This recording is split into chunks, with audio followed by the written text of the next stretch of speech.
Perkenalkan, nama saya Stefani Wan dengan NIM 213304010147. Saya jurusan Akuntansi Fakultas Ekonomi Universitas Bima Indonesia.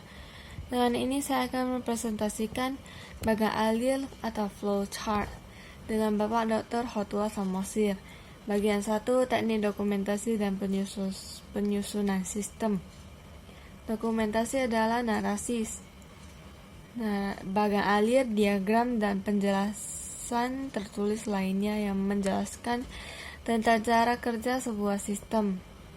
Informasi yang dicakup berupa who, what, where, why, how of penginputan data, pengolahan data, penyimpanan, pembuatan laporan, dan pengawasan terhadap sistem.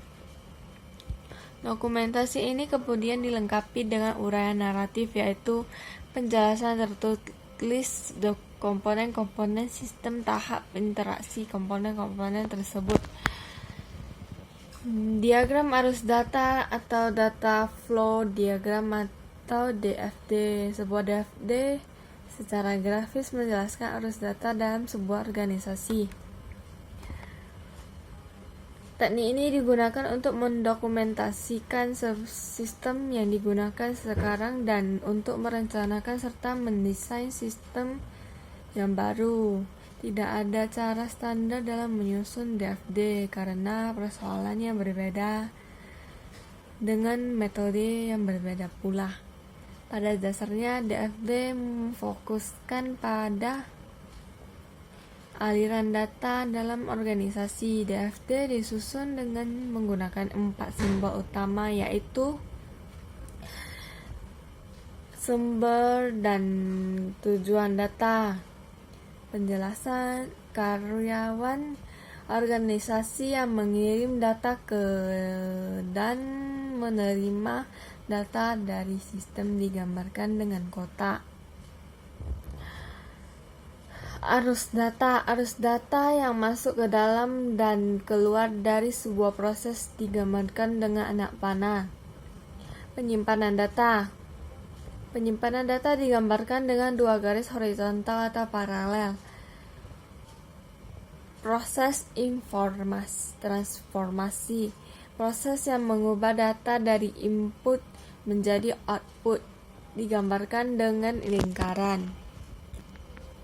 Bagian 2, bagan alir atau flow chart. Bagan alir merupakan teknik analitis yang digunakan untuk menjelaskan aspek-aspek sistem informasi secara jelas, tepat, dan logis.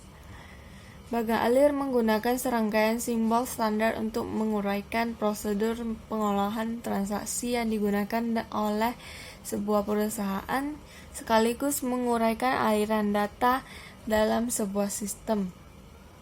Simbol-simbol yang digunakan untuk membuat bagan alir terdapat pada tabel di bawah. Setiap simbol memiliki arti berbeda agar dapat mudah dikenali. Bentuk simbol menunjukkan dan menguraikan kegiatan yang dilaksanakan, menunjukkan input-output, pemrosesan, dan penyimpanan, media penyimpanan. Simbol-simbol ini dapat dibuat dan menggunakan program komputer atau template, yaitu penggaris khusus untuk membuat simbol-simbol bagan alir. Secara garis besar, simbol dapat dikelompokkan ke dalam 4 kelompok, antara lain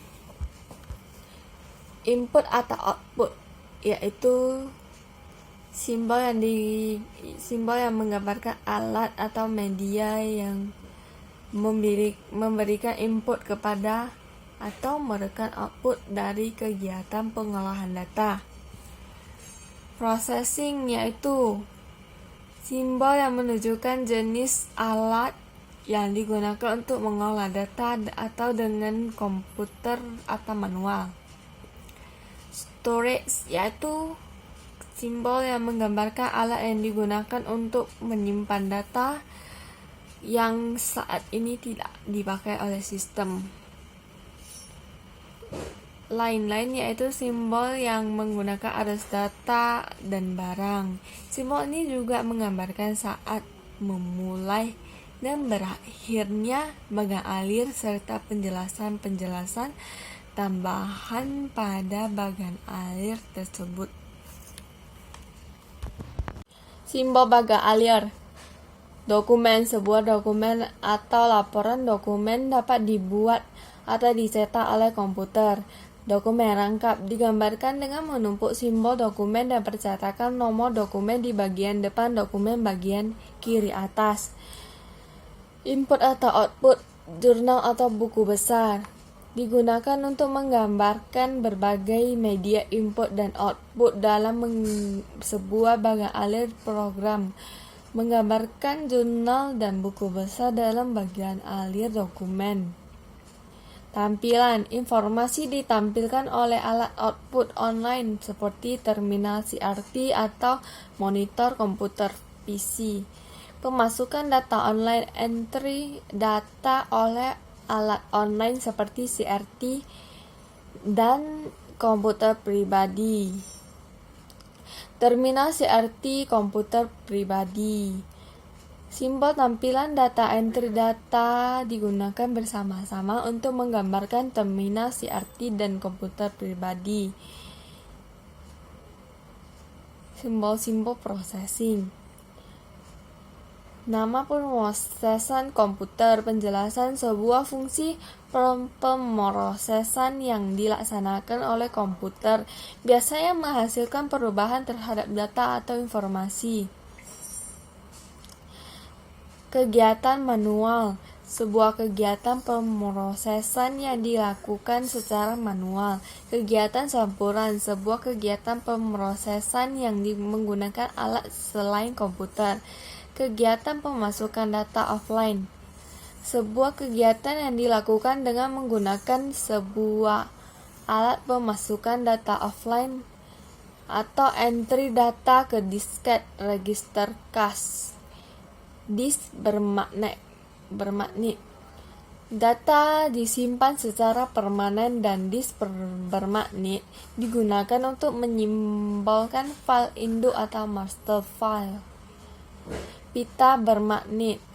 Data disimpan dalam sebuah pita bermagnet.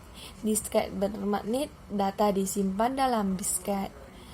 Penyimpanan online. Data disimpan sementara dalam file online dalam sebuah media direct access seperti disket. Arsip. Arsip dokumen disimpan dan diambil secara manual. Huruf di dalamnya menunjukkan cara pengurutan arsip. N sama dengan urut, nomor, A sama dengan urut abjad, T sama dengan urut tunggal, simbol-simbol arus dan lain-lain. Arus dokumen pemrosesan. Arah arus dokumen atau pemrosesan arus normal adalah ke kanan atau ke bawah.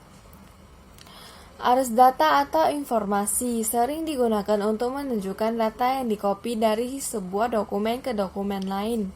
Hubungan komunikasi. Transmisi data dari sebuah lokasi ke lokasi lain melalui saluran komunikasi. Penghubung pada halaman berbeda menghubungkan bagan alir yang berbeda di halaman yang berbeda.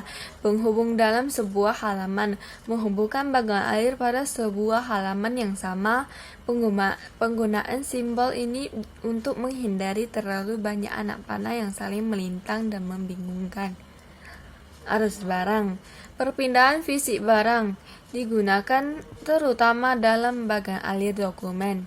Terminal digunakan untuk memulai, mengakhiri, dan atau titik henti dalam sebuah proses atau program. Juga digunakan untuk menunjukkan pihak eksternal. Keputusan. Sebuah tahap pembuatan keputusan digunakan dalam bagan alir program komputer untuk menunjukkan cabang bagi alternatif berbagai cara. Anotasi. Tambahan penjelasan deskriptif atau keterangan atau catatan sebagai klarifikasi. Bagian 3, jenis-jenis bagan alir. Bagan alir dokumen atau dokumen flowchart. Bagan alir dokumen menggambarkan aliran dokumen dan informasi antara pertanggungjawaban di dalam sebuah organisasi. Bagan alir bermanfaat untuk menganalisis kecukupan prosedur pengawasan dalam sebuah sistem, seperti internal check dan pemisahan fungsi. Bagan alir yang menjelaskan dan mengevaluasi pengawasan intern disebut internal control flowchart. Bagan alir sistem atau sistem flowchart. Bagan alir sistem menggambarkan hubungan antara input pemrosesan dan output sebuah sistem informasi akuntansi. Bagan alir sistem ini merupakan salah satu alat penting untuk menganalisis, mendesain, dan mengevaluasi sebuah sistem. Bagan alir ini secara universal dipakai dalam sistem kerja dan merupakan sarana berkomunikasi yang efektif. Bagan alir program atau program flowchart.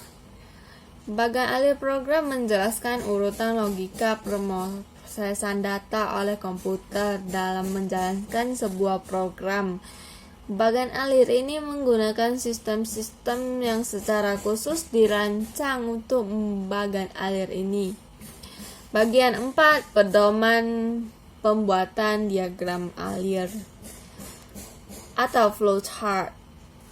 Bila seorang analisis dan programmer akan membuat flowchart, ada beberapa petunjuk teknis yang wajib diperhatikan. Flowchart digambarkan dari halaman atas ke bawah dan ke kiri dan kanan. Aktivitas yang digambarkan harus didefinisikan secara hati-hati dan definisi ini harus dapat dimengerti oleh pembacanya.